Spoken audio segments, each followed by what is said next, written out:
Olá, sou Luiz Rufino, cientista político, e essa é a terceira aula, O Poder, um Problema. Apresento a vocês hoje o jornalista Leonildo Trombella Júnior, que dialogará ao longo dessa aula hoje comigo. O Léo é jornalista, tradutor, contador, Sim. pai. Pai. E, Léo, você está traduzindo o que agora? Atualmente, só explicar, eu sou jornalista não praticante, né? Não praticante. Não praticante, né? Eu estou mais agora trabalhando mais como contabilista e tradutor. Traduzo primordialmente obras de política, né? Principalmente uma abordagem mais filosófica e teológica. Eu acabei de traduzir uma obra de um monge francês chamado Dom Jean de Montléon.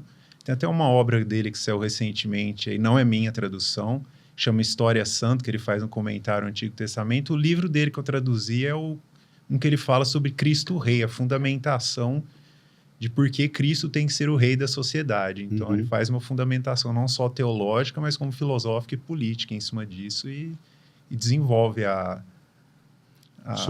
sobre o assunto. E você tem outros projetos? Estou vendo esse livro aí, eu já pedi para você traduzir. Esse aqui não vai dar, esse aqui é os Fundamentos Filosóficos da Democracia Moderna. Esse aqui é muito grande, esse aqui daria muito tempo. Eu não sei se eu tenho esse tempo hoje, mas esse é um livro que eu já fiz um lobby. Você puder mostrar para o nosso espectador? Ele chama Maxence Eckhart.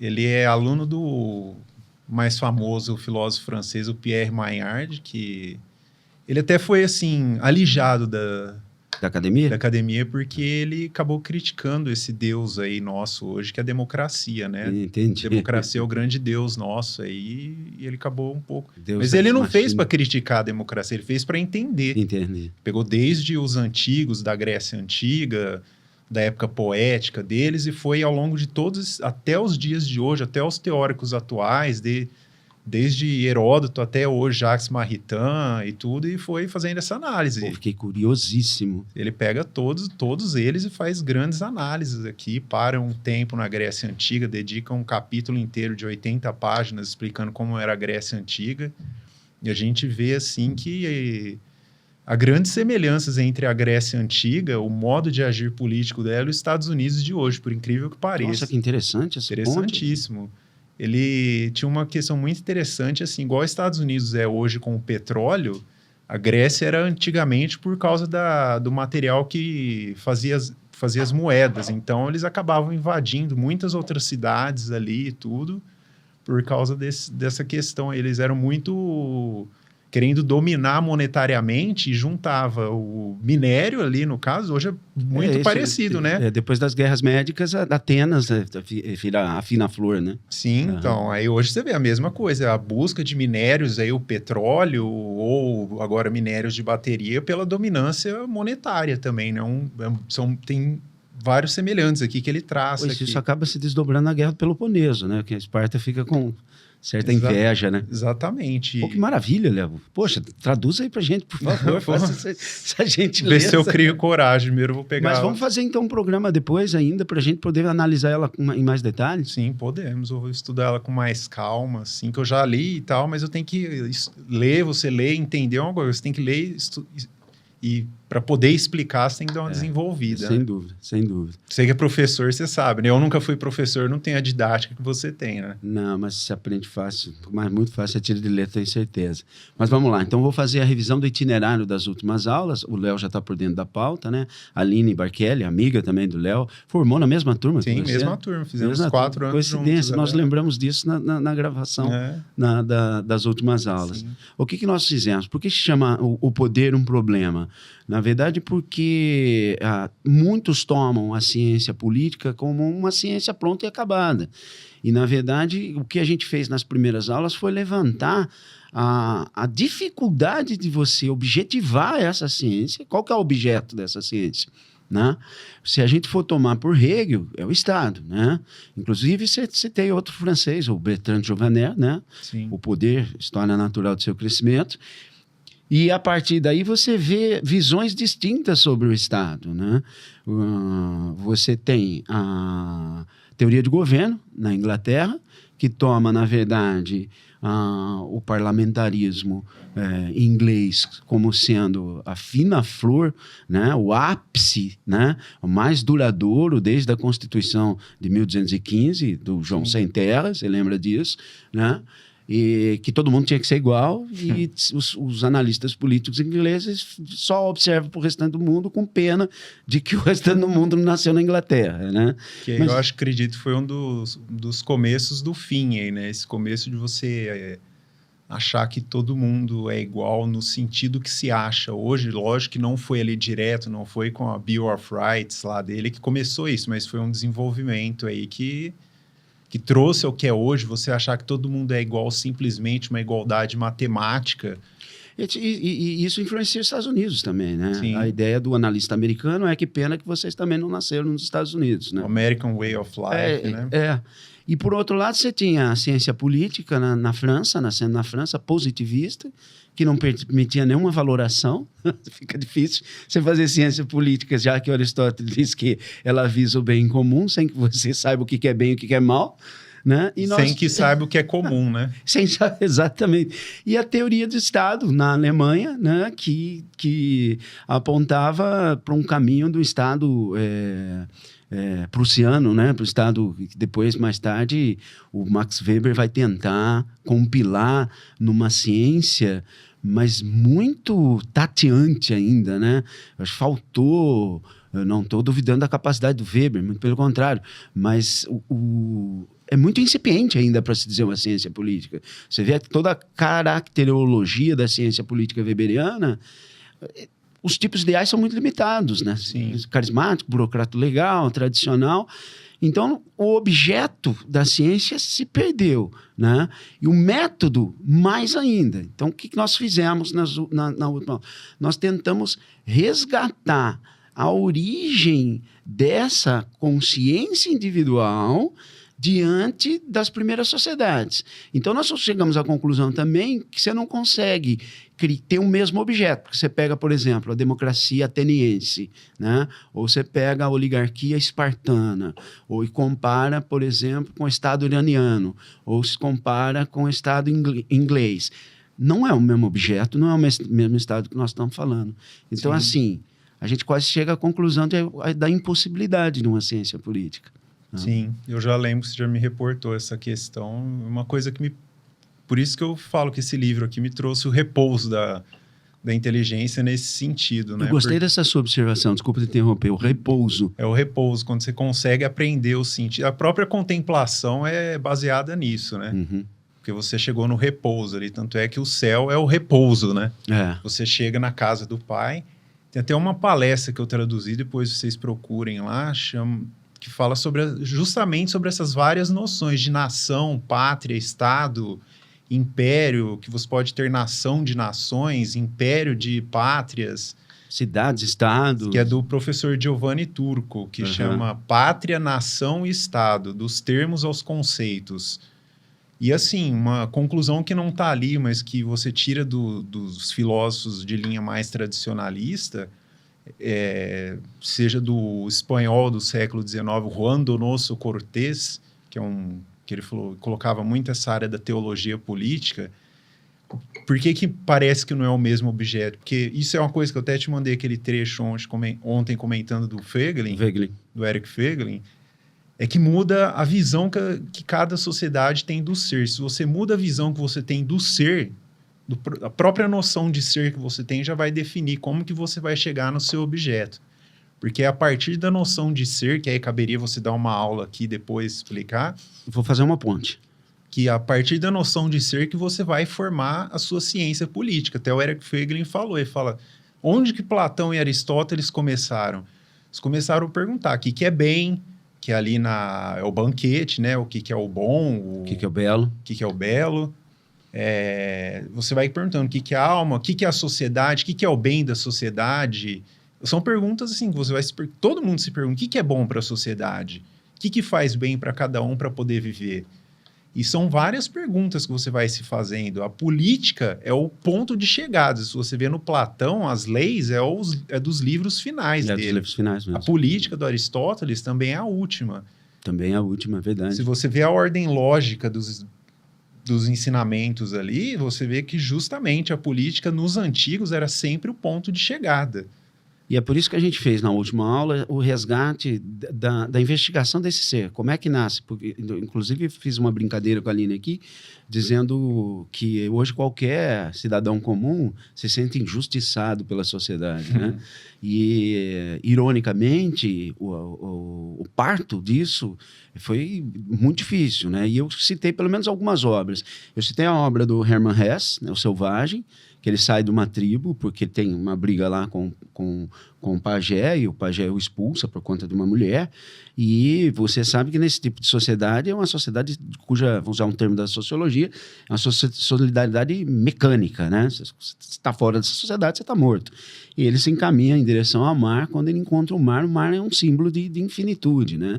Isso abre um espaço na cabeça dele, muito maior do que todos os anteriores a ele conheciam. Isso acontece também Nunca li, só na peça. É um conto, na verdade. Tem a peça de Antígona, o teatro grego já dava essas...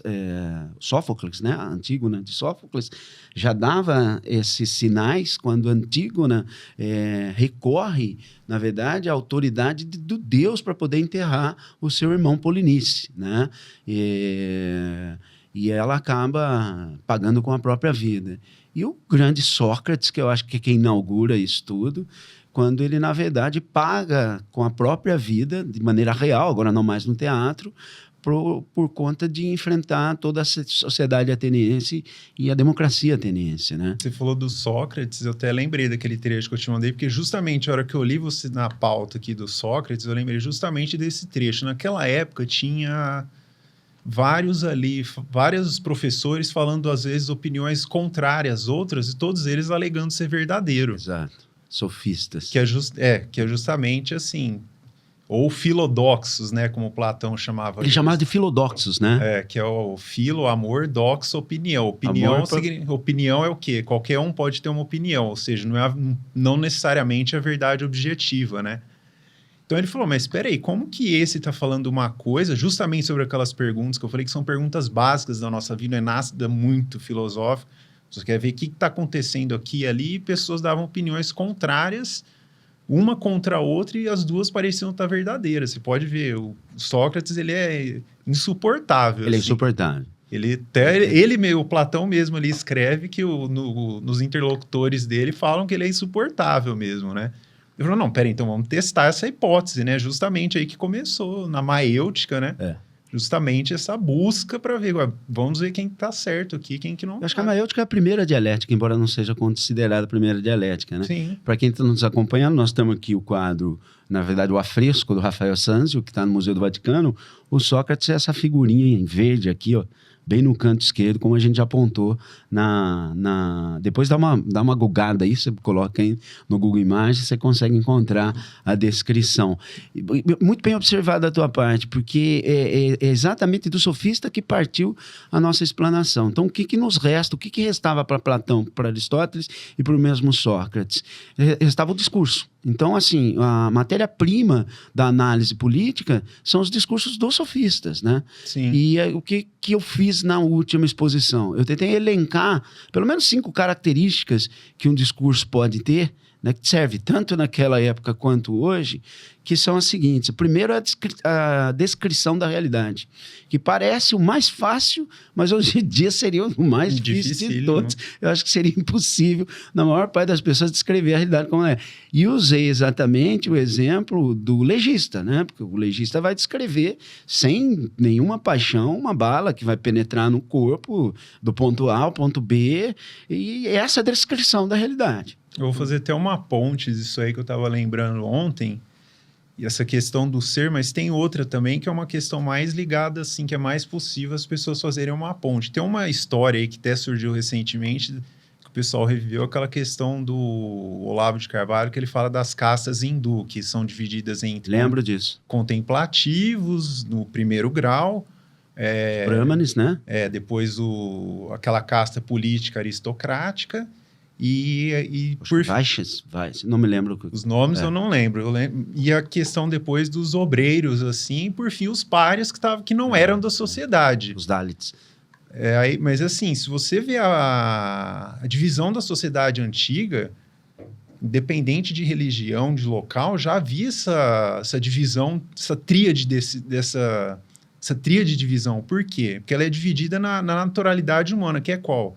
Nós somos homens, animais racionais, que é o quê? Nós temos o intelecto, a inteligência para pensar e uma vontade que a gente quer fazer alguma coisa e um corpo, que é a conjunção dessas três coisas, intelecto, vontade e corpo. Da ação esses três, substratos, assim, Boa. Você tem essas três classes, que é o quê? O que são os contemplativos, ou os brahmanes ali? É a inteligência agindo sobre a inteligência. Então, aí você tem a questão do sagrado, que é justamente, você vê o sagrado, os filósofos, eles estão justamente nessa classe daqueles que usam o intelecto sobre o intelecto. Depois você tem Seria o papel do sábio. É o sábio ou o sacerdote. O sacerdote. Não, no caso do hindu é sacerdote. Não só, mas assim, qual que é a segunda classe? O intelecto agindo sobre a vontade, que é justamente o que os romanos chamavam prudência. Escreve prudência com T. Que é o recta ratio adibilium, que é Santo Tomás fala muito nisso, né? A reta razão no agir, que é justamente o intelecto agindo sobre a vontade. Então, você tem a primeira, intelecto sobre o intelecto, a segunda, intelecto sobre a vontade, que era da aristocracia, das guerras, dos militares, da política, enfim, toda a área que busca o bem comum de uma sociedade. E, por fim, você tem o intelecto agindo sobre as extensões físicas, que é justamente a ação. Justamente a classe obreira, a recta ratio factibilium, a reta razão no fazer das coisas. Uhum. Então, todas as sociedades já tinham essa concepção mais ou menos. Você vê em Roma, tinha a tríade capitolina lá de Júpiter, Marte e Quirino. Depois teve Júpiter, Juno Mas, enfim, você vê que é justamente Júpiter, Marte e Quirino, essa tríplice divisão. Não é só hindu, é de todas as sociedades. Você vê que a formação da sociedade natural, pré-Revolução Francesa... Ela resguardava isso. Exatamente. Mesmo as corrompidas, ela tinha vamos dizer, talvez aquelas mais canibais, não sei, mas as mais assim... É por isso que a ideologia nasce no século XVIII, para exatamente destruir tudo isso, né? Sim, você muda a concepção do ser, você muda onde surgiu o racismo. Iluminismo é uma criação do racismo. Existe um livro de um outro teórico dessa área aí que chama, em francês, né? Chama o Nascimento do Sub-Homem no Coração do Iluminismo, que ele conta justamente a história Gostei do título. Como ele chama Javier Martin. Justamente nos salões franceses surgiu a ideia, nós somos uma raça superior, e aqueles pigmeus, aqueles africanos, é o iluminismo francês, que tanto um juiz aí famoso do STF gosta de falar, eu sou iluminista. Eles são iluministas, bate no peito, né? Mas então, você vai bater no peito da criação do racismo? É a invenção de vocês aí. O proto-racismo está ali, né? Exatamente, que depois foi aperfeiçoado por Darwin, né? É exatamente isso. São esses iluminados aí que criaram o racismo, né? Antes não existia isso. Então eu cheguei a apontar, primeiro a descrição da realidade, o segundo discurso seria, na verdade, um símbolo autoexplicativo, que eu acho que hoje, na verdade, se limita a isso, né? Mas você não vê um político se utilizando da descrição da realidade, ele trabalha mais sobre símbolos autoexplicativos. O que seriam símbolos autoexplicativos? Ele cria uma realidade pública no discurso dele e ele tenta adequar a verdadeira realidade ao modelo desse discurso. A gente vê muito isso. Por exemplo, o marxismo é isso. Você está a partir de uma premissa que é a luta de classe, você tenta enfiar tudo dentro da luta de classe. Por isso o marxismo não é ciência. Você vai explicar a Revolução Francesa a partir dessa ótica, o que você vai dizer que é uma revolução burguesa, você vai investigar, tem 2, 3 gato pingaço de burgueses ali. E você vai chamar isso de ciência? Isso é tratado como ciência hoje em dia. Né? Que é tenso, então, e está coberto de símbolos autoexplicativos. O darwinismo é um símbolo autoexplicativo. Mas no nosso nível de político que a gente encontra hoje em dia, você não chega nem a essa discussão. Né? Então, você entende que esse discurso passa por essas duas primeiras fases. Tem a terceira fase que eu coloquei, inoculação de crenças, ou seja, não é só para você se auto-justificar, mas é para fazer que o outro haja a partir da sua determinada ação, né? Ou seja, a sua ação delibera a ação do outro. Aí você cria as massas. Isso é típico de sociedade de massa, né? Embora você consiga isso em menor escala, Roma você já conseguia isso, você consegue isso muito mais, com mais eficácia pelos meios de comunicação depois do século XVIII, século XIX e agora XXI, né? A quarta que eu coloquei aqui foi a auto-hipnose, quando o cara já passou do limite, então ele já mergulhou no subjetivismo. A gente explicou o que era subjetivismo. Por quê? Porque ele já passou a acreditar que aquilo que ele acredita é a realidade dele. Até brinquei. É o Napoleão de Hospício.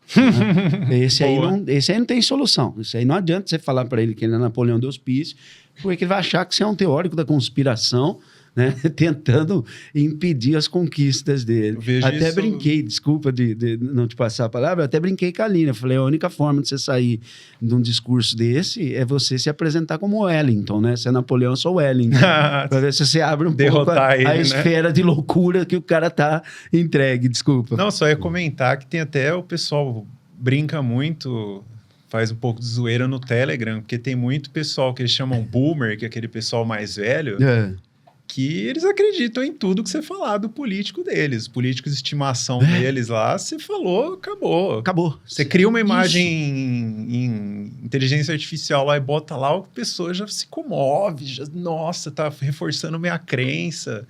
Que loucura isso, cara. O pessoal usou boomer, assim, muito, assim, ou qual político de estimação que ela tem ali, o pessoal usou muito isso aí, que é muito hipnótico. E isso eu não pensei, eu não sabia que isso podia, ultimamente tem migrado para outros, né? Sim. Então, de repente o cara vira um Jesus na Terra, né? Sim, sim. Que chocante o ser humano, cara. E o último que eu elenquei desses discursos que nós estávamos apresentando é exatamente a ideia da virtude maquiavélica, quando o político já se torna um ator, né? Ele beira a psicopatologia, né? A psicopatia. Em muitos casos não beira, não.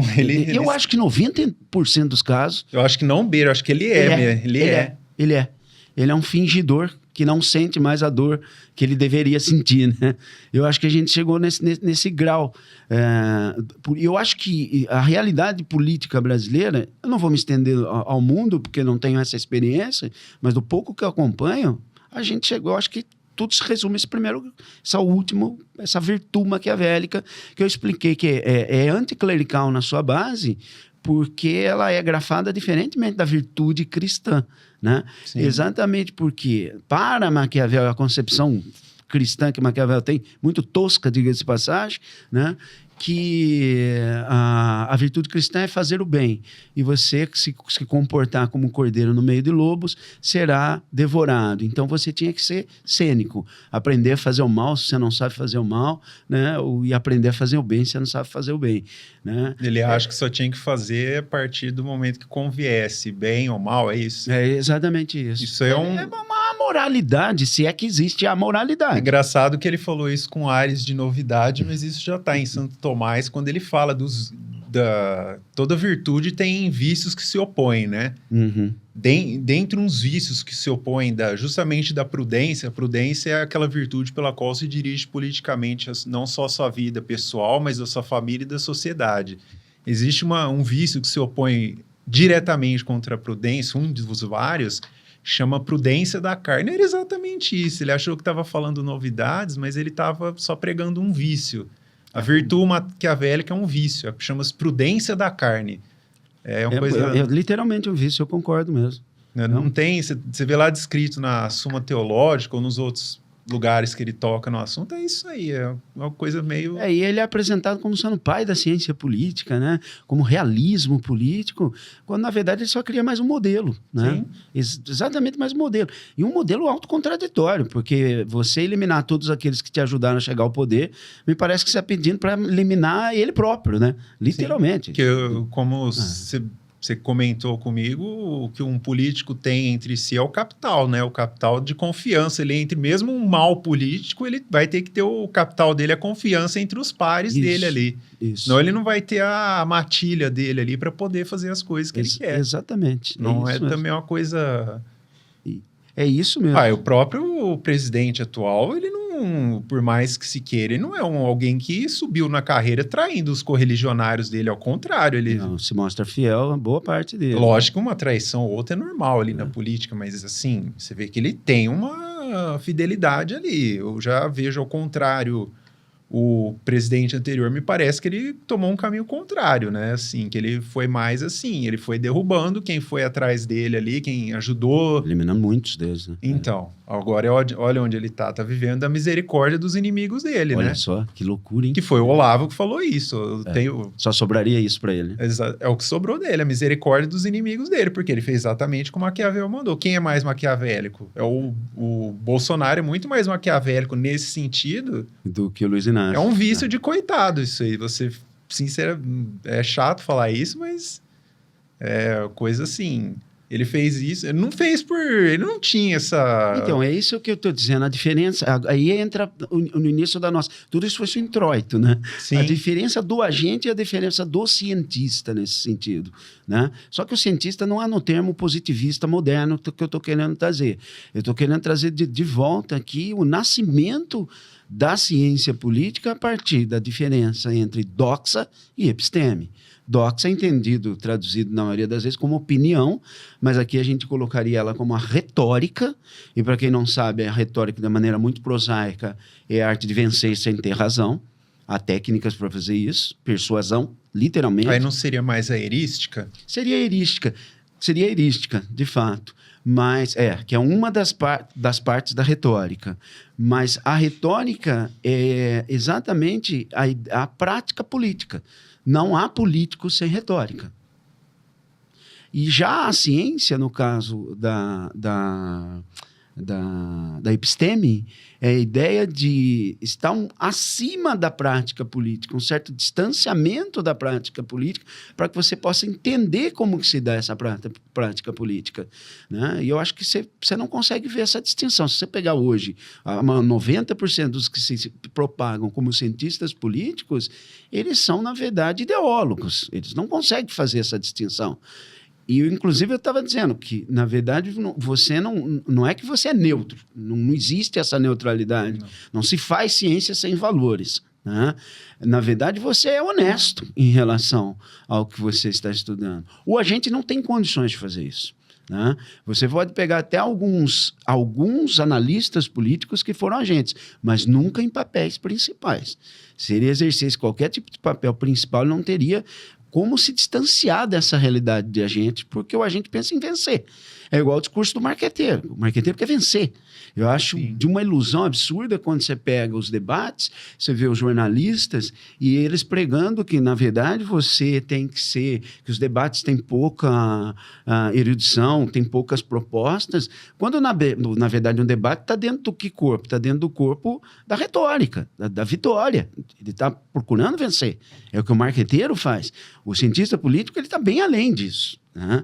Ou deveria estar além disso. Ele teria que enxergar, diante de todos esses sofismas apresentados, né, um certo esclarecimento. A própria vida do Aristóteles é isso, né? A vida do Aristóteles é isso. Estou pensando... Alexandre o Grande chamou, vem aqui me ajudar. Não, mandou outro lá, né? Acho que foi o sobrinho dele, alguma coisa assim. Você que sabe melhor de Aristóteles.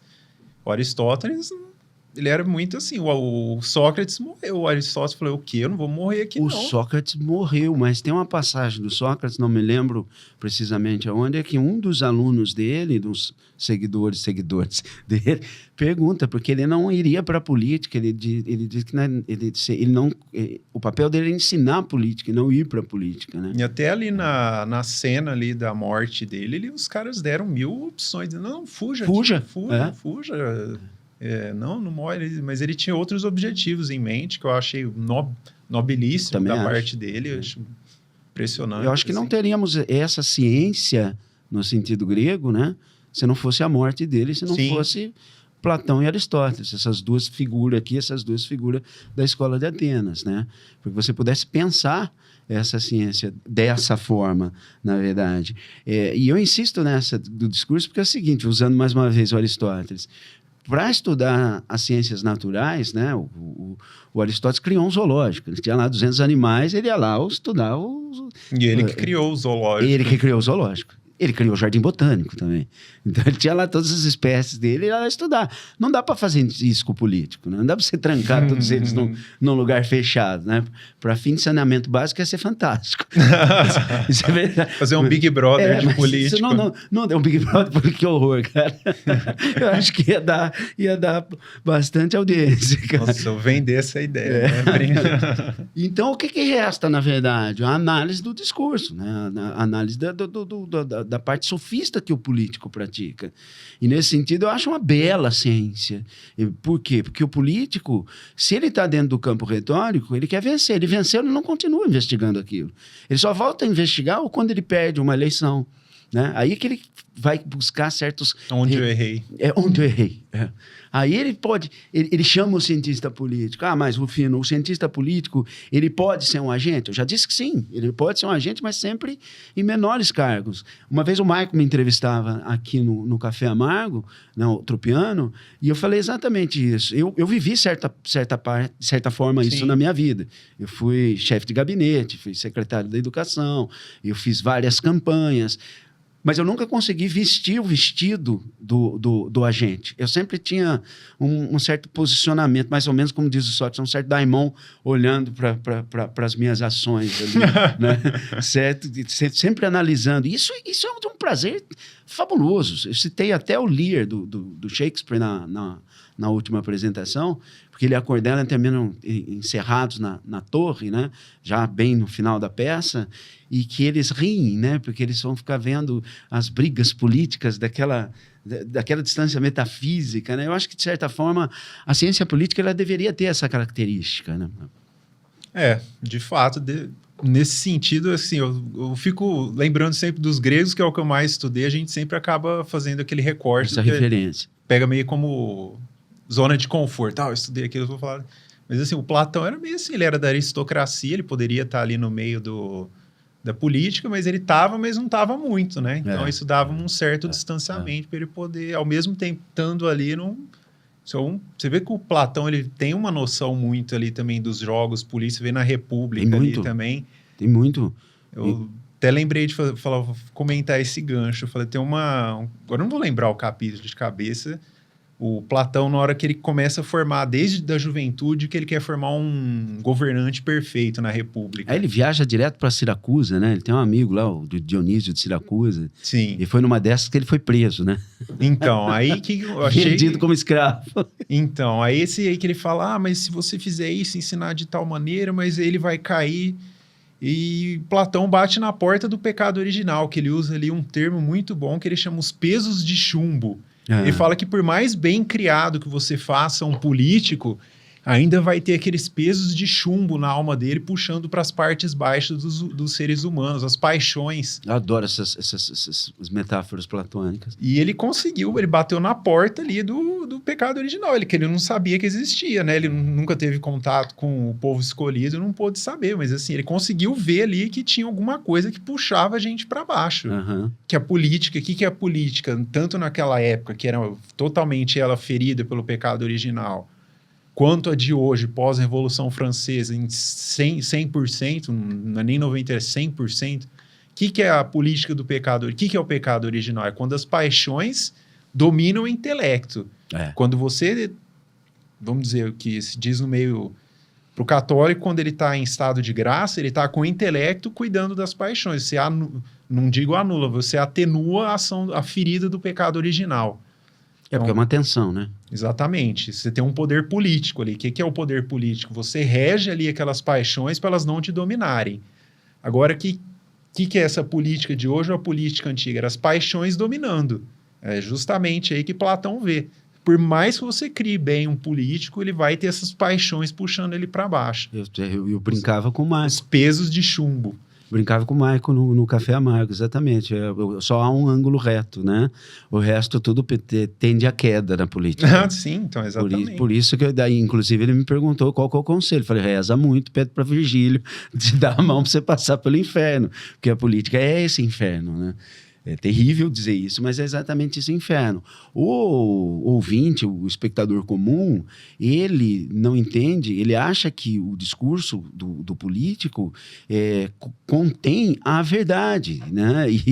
Ou pelo menos espera que contenha a verdade, quando na verdade o papel do cientista é descompatibilizar as várias sentidos que um mesmo discurso pode ter, né? Então, por exemplo, quando você fala em proposta. Todo candidato agora, na democracia moderna, se apresenta com uma proposta. E eu falo para as pessoas, gente, não se iluda. Se você tem 10 candidatos, você tem no mínimo 20 ou 30 propostas. Porque E a maioria das quais não são exequíveis. Né? 100% não são exequíveis. São coisas completamente distintas. Né? Então, o que o verdadeiro analista ele tem que ver? Isso agarra a realidade? Isso corresponde à realidade? Isso é realmente um conceito da realidade? Ou esse é um discurso simplesmente de autojustificação? A política se resumiu ao discurso de autojustificação. 100% do discurso político não agarra a realidade.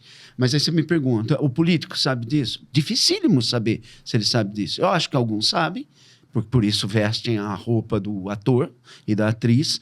Os outros nem sabem, né? Eu acho que eles vão natural, no modo natural, que nem eu falei do Bolsonaro, que ele foi maquiavélico sem saber que ele estava sendo maquiavélico ali, né? Ele não sabia que ele estava... Não sabe. Ele estava sendo porque pareceu ali que naquele momento seria bom ele eliminando todo mundo que trouxe ele lá, vamos eliminar um por um, vamos ver o que dá aqui, parece uma boa ideia, eu me juntar com os meus inimigos aqui e eliminar os meus amigos. Eu acho que ele nunca...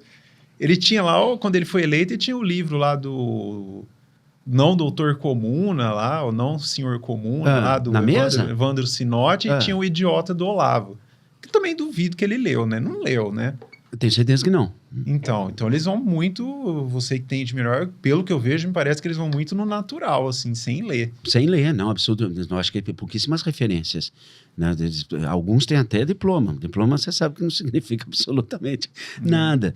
Então, para começar, eu disse exatamente no término da última aula, que para começar uma análise, se os nossos ouvintes, se os espectadores tiverem a mínima noção do que é descrição da realidade, do que é discurso autojustificativo, a gente já começa a tatear o mínimo possível de uma ciência política, né? Para você entender que uma proposta necessariamente não vai ser realizada, que uma proposta tem outra proposta engavetada, que aquilo é produzido para o marketing, o cuidado que se deve ter exatamente com a ideia da prática política, porque o político ele visa vencer as próximas eleições e assim sucessivamente.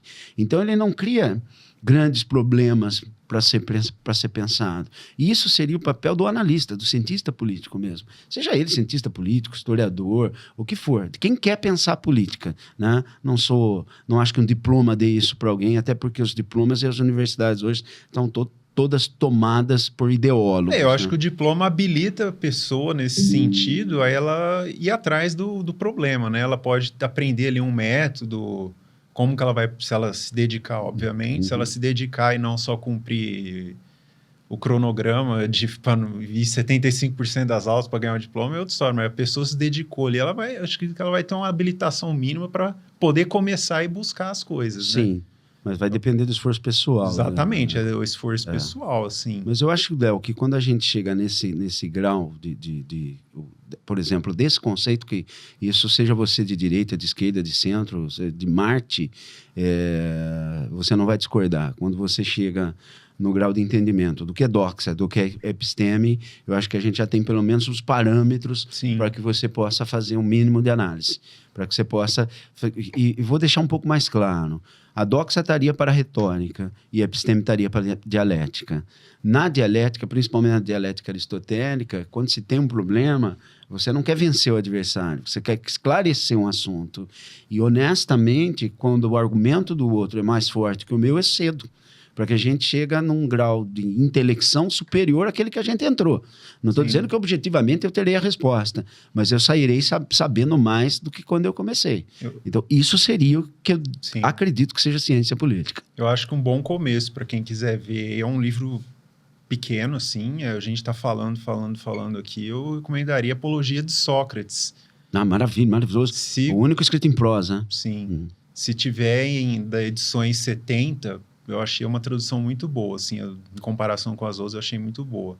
É um livro, assim, simples, você vai ver ali o Sócrates ali, confronta a cidade dele ali, que eles estavam justamente na doxa, dessa opinião não fundamentada, e ele tinha fundamento na opinião dele, e ele foi morto exatamente por isso. Ele mostrou a todos eles que estavam, vocês todos estão errados, e estou mostrando para vocês aqui, tá todo mundo errado, e eu tô certo.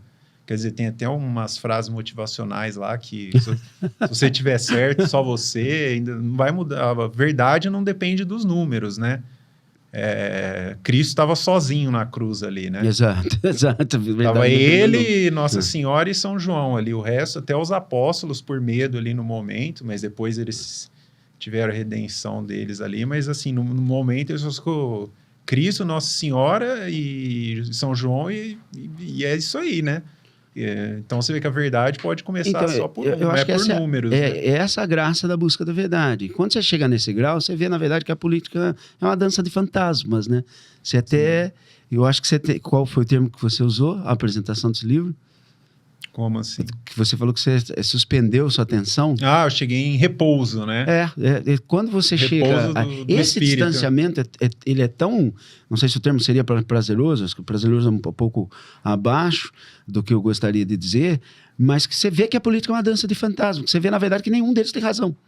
Você fica chocado com isso. E você se diverte, de certa forma, com essa brincadeira, né? Como os deuses do Olimpo olhando os homens na prática diária da vida deles. Eu acredito que isso aí tem uma razão, né? Eu vou até falar um pouquinho mais longo, que isso pode me cortar. Não, fica tranquilo. É uma coisa que eu vi isso aí que... Eu até mostrei pro Daniel também esse vídeo. Foi um dia antes do Twitter cair, uma entrevista do Tucker Carlson lá, que ele fez com um sujeito lá, que era do Departamento de Estado dos Estados Unidos, Mike Pence. Depois se procura lá no YouTube, tem. Eu assisti na internet.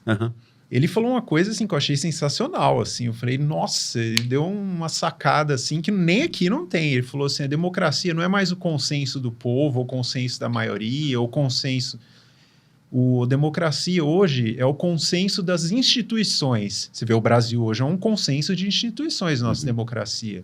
Ou os Estados Unidos... E esse consenso é totalmente comprável, né? Os Estados Unidos paga dinheiro para várias ONGs fazerem pressão aqui e formar opiniões das pessoas que estão nas instituições e formar esse consenso. Que há uma diferença entre o consenso do governo e o consenso do povo. Então, quem viu isso, entreviu isso, foi o Olavo de Carvalho.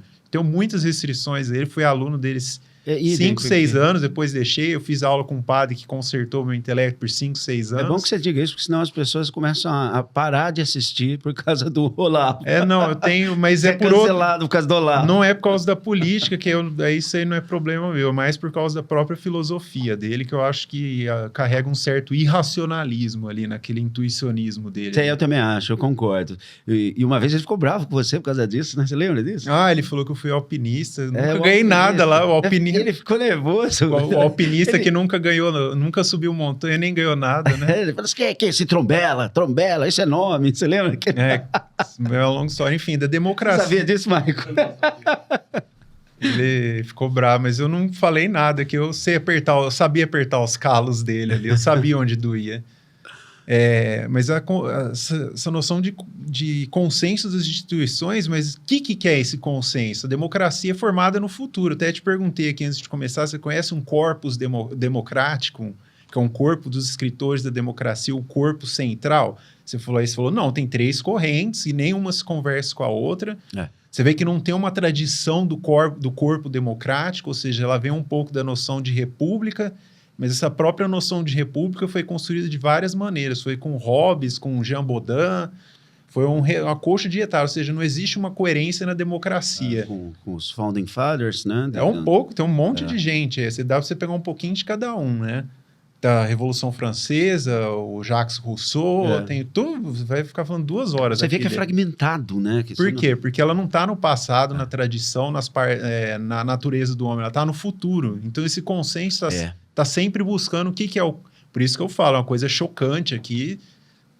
Vai ser chocante falar, mas eu acho, não tenho ideologia nenhuma, assim. Eu acho que esses países malucos aí que se falam democráticos, como, sei lá, pega Pode citar. Coreia do Norte, é democrático. Eu acho que é. Por quê? Porque a democracia é um flatus vocis. Exatamente, é uma oligarquia, todos os países, desde o mais livre lá. Você vai pegar a Suíça, a Suíça eu acho que é o país, assim, que tem mais vestígios de uma democracia liberal, antiga. Né? Uma democracia antiga, porque lá você vota por tudo. Participação. Né? Participação real do povo. Você não discute coisas abstratas. Não, você discute coisas reais na Suíça, assim. Ela parece muito com o regime de democracia antiga, que em latim se chamava politia, que é o governo do povo. Mas aí a Suíça lembra, assim, tem um vestígio. Quem fala muito disso é o Taleb no Antifrágil, né? Sim. Ele elogia muito a Suíça nesse sentido. Mas assim, onde eu até me perdi o fio do...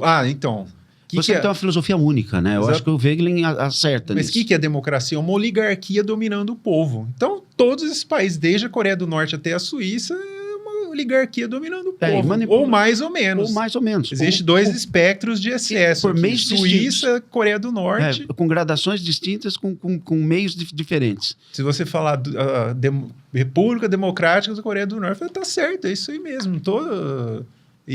Por quê? O próprio movimento totalitarista está dentro da democracia. Não tem como você ter totalitarismo numa monarquia antiga, ou numa aristocracia antiga, ou mesmo na democracia corrompida da antiguidade, ela seria outra coisa, seria outra forma de... Não teria como você ter a totalidade da sociedade. Não, jamais. Só a democracia moderna... Que você tem a totalidade. Que você falou aí da Revolução Francesa, que não tinha... Era três gatos pingados. Então, uma oligarquia que construiu um consenso ali e falou, aí no caso, aí quem já estudou sabe que é a maçonaria, que construiu um consenso, não é nada assim, nada de conspiração, isso é uma coisa que está nos livros. É fato, eles falam. Exatamente. A maçonaria ali nos salões antigos construiu um consenso e falou, agora é isso, e foi cooptando generais, coronéis. Você vê, tem vários livros que contam como eles cooptaram os militares ali. Sim. É uma oligarquia comprando um consenso. Eu também concordo nesse sentido. Então, eu acho que tudo é democracia. O totalitarismo é a parte da democracia. Mas também. Isso se deve exatamente porque você não tem mais um crivo filosófico que possa pensar isso. É que o futuro nunca... E agarrar uma realidade. É que o futuro não tem como você pegar o futuro, né? O futuro está sempre no futuro. Por isso que você não consegue aprender a democracia e analisar ela. Ela é uma ordem de ação, a democracia. Uma ordem de ação para saber o que é melhor para o futuro. Qual que é o futuro? É o consenso do que eles acharem. É o consenso do que eles acharem. E nesse sentido, eu acho que, na verdade... E principalmente na sociedade de massas que você tem pós-Revolução Francesa, você trabalha sobre abstrações. Vou te dar um exemplo concreto para você entender. Quando Montesquieu acha que está separando os 3 poderes, ele está criando a contragosto e sem saber a teoria absoluta do poder. Porque achando que criar executivo, legislativo, judiciário, como se aprende no ensino médio, né? Você achou que você separou os poderes e acabou com o absolutismo, com a centralização do poder. O que você fez foi criar uma teoria do poder absoluto. Porque os 3 poderes são o Estado. E o Estado fica cada vez Sim. maior nesse sentido. E é uma disrupção da noção antiga, porque existia a noção desses 3, que são esses 3 poderes? São os poderes do passado, presente e futuro. O poder do futuro é o poder legislativo, que faz leis para você cumprir no futuro. O poder executivo é o poder do presente, que faz agora. E o poder judiciário é o poder que julga o passado. Então, isso era uma coisa que já existia, essa noção, tanto é que eles... que verdade. o Papa Pio XI escreveu na encíclica Quas Primas de Cristo Rei. Ele falou, Cristo tem o poder executivo, legislativo e judiciário. Cristo é juiz, Cristo é rei, e Cristo também ele é o legislador supremo, né? Ele também é profeta, legislador. Por quê? O que ele está querendo? Não é dessa forma do Montesquieu. Não. Está querendo dizer que ele tem o poder sobre o passado, o presente e o futuro. Isso que século, Léo? O que? A Quas Primas? É 1941, 39. Tá. Quas Primas é recente. Uhum. Assim. É engraçado que quando acabou a cristandade que fizeram... que a igreja declarou que Cristo era rei, né? Eu acredito que seja porque antigamente era óbvio, né? Entendi. Agora não é mais óbvio. Esse livro aí que eu falei no começo, que eu traduzi, conta um pouco essa história. Porque que ele fundamenta, porque que Cristo tem esses três poderes em si, mas não a maneira moderna, mas a maneira real e como se vista naturalmente, no ser das coisas de fato, não na opinião, na doxa. Léo, infelizmente, vou ter que encerrar, a prosa tá boa. Eu sei que você vai gravar um segundo programa conosco aqui, isso me deixa bastante feliz. Queria que você dissesse algumas últimas palavras, né, para esse programa, né, esse programa que a gente está fazendo, porque eu sei que as pessoas ouviram aqui inúmeros nomes, eu sei que vai dar um bom trabalho, mas o fato de estar gravado, você pode pausar, voltar, Sim. pausar, voltar, buscar as referências, para que você possa entender um pouco mais. O que eu queria trazer para essa aula, encerrando essa, é exatamente essa noção de ciência, a ideia de doxa e episteme, que é aí que nasce, de fato, a ideia de ciência política, Sim. não como dizem os atuais professores, que é uma ciência nova, que nasceu no século XIX. Muito pelo contrário, já nasceu com Platão e Aristóteles. A minha única consideração final que eu faço é leia o Apologia de Sócrates lá, que eu falei, que é se você não conhece nada de política, seria um bom começo, assim, para você conhecer a política real mesmo, e eu acho que é isso, você vai começar a olhar ali, o que é você saber, o que é uma verdade objetiva de fato, das opiniões, você vê ali que um sujeito morre pela verdade objetiva em contraste com a opinião de todos. E esses outros diálogos platônicos aí são bem interessantes. Ótimo, eu ia concluir dizendo exatamente isso. Vale a pena os diálogos para que você possa entender o método dialético também, já que a apologia é escrita... Não é nada difícil assim, não. Não, é nada... eu sempre falo isso para meus Os clássicos alunos. São muito fáceis, que são difíceis. Livros de hoje eu fico bem assustado, que eu mesmo sofro assim, com esses livros atuais. A gente sofre para dessas coisas que são invenções. Porque não é natural. Traquinagem filosófica, né? Isso dá trabalho. Quando a coisa é natural, flui. Da natureza das coisas ali, você começa a ver as coisas, nossa, é assim mesmo, é por isso que é fácil de ler. É isso, Léo. Te agradeço a todos vocês que ficaram conosco até agora e a gente se vê na próxima aula. Muito obrigado.